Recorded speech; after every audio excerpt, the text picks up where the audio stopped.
प्रेम गली अति साकरी तामे दो न समाए।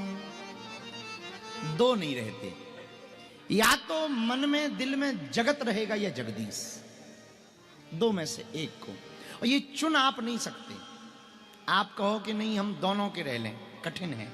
फिर प्रश्न उठता है कि हमारा गृहस्थ कैसे चले। कई लोग ऐसा प्रश्न करते हैं ना, यदि हम बैरागी हो गए तो फिर ये भी एक धर्म है, गृहस्थ भी तो एक धर्म है। तो हमारे पूज्यपाद महापुरुष ने हमको कहा, वो बात हम आपको कहना चाह रहे हैं, तन से संसारी रहो, मन से सन्यासी हो जाओ। तन से संसार के नाते निभाओ, मन से भगवान के नाते निभाओ, ये भी प्रेम है।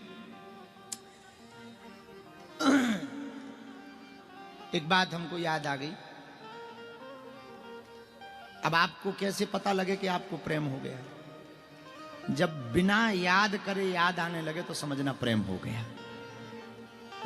प्रेम हो गया, इसका पता कैसे किया जाए कि प्रेम हमें हुआ कि नहीं हुआ? कई लोग हमसे पूछते, महाराज हमारी भक्ति सही चल रही?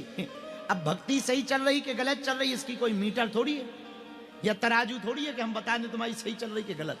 तुम बताओ, तुम्हें प्रभु का नाम सुनकर रोना आ रहा है या नहीं, या उनकी याद आ रही है या नहीं?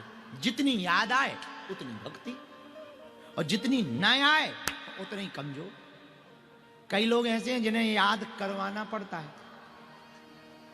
समझ जाओ भगत नहीं, हलुआ राम है। आओ आओ, हलुआ राम है। हाँ, प्रेम क्या है? प्रेम में याद करना नहीं पड़ता। हमारे एक बहुत अच्छे प्रेमी हैं, वो हमसे कहते थे, बोले क्या बताएं गुरुजी, आपकी याद भुलाने के लिए उपाय करना पड़ता है। भुलाने के लिए, आप बात समझे? नहीं समझ आई। याद करने के लिए, याद भुलाने के लिए, ये प्रेम है।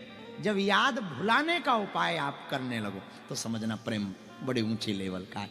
याद जाती ही नहीं, तेरी याद जाती नहीं, याद प्रेम कर। तो प्रेम की पराकाष्ठा क्या, ये बताना चाह रहे हैं महाराज जी। प्रेम की पराकाष्ठा है कि जब जबान से बात ना हो, आंखों से बात, ये पराकाष्ठा है। जब पक्का वाला प्रेमी होता ना, वो जबान से बात नहीं करता, आंखों से बात करता है। और जितना ऊंचा प्रेम होगा उतनी आंखों के इशारों में काम होता है।